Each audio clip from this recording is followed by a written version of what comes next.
জান ভাই, মানুষ অনেকে বলে কি যে জায়েদ খানকে ধইরা যদি ধুমসে পিটাইতে পারতাম তাহলে আমার মনে খুব শান্তি।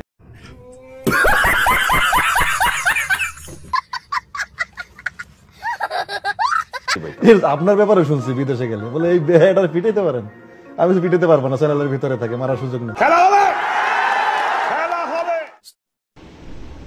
এতদিন চুপচাপ ছিলাম, কিচ্ছু বলি নাই, কিন্তু একের পর এক যখন আপন বড় ভাইকে এসব কথা বলতেছে, লক্ষ লক্ষ মানুষ দেখতেছে, তখন তো মাথা ঠিক থাকে না। আমার বড় ভাই জায়েদ খান, আমি তার ছোট ভাই মিস্টার রাশেদ খান।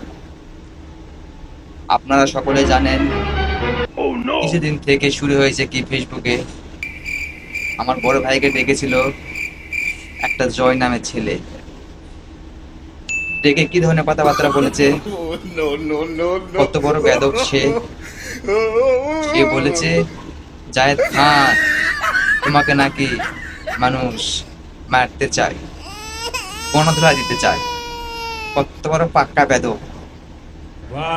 লক্ষ লক্ষ মানুষ দেখতেছে ক্যামেরার সামনে। আরে বেটা, তোকে এসব বলার কারণটা কি? তোর কি কোনো খায় দায় কাজ নেই? কেন বলবি?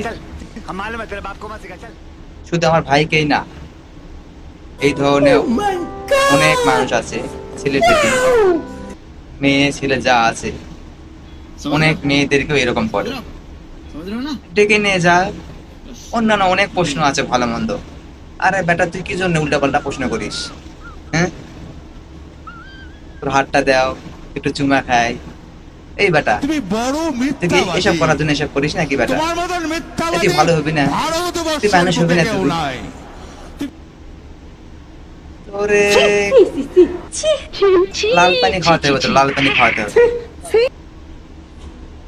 বেটা যাই যাক, তাক নেই এরকম উল্টা পাল্টা কথা কেন রে?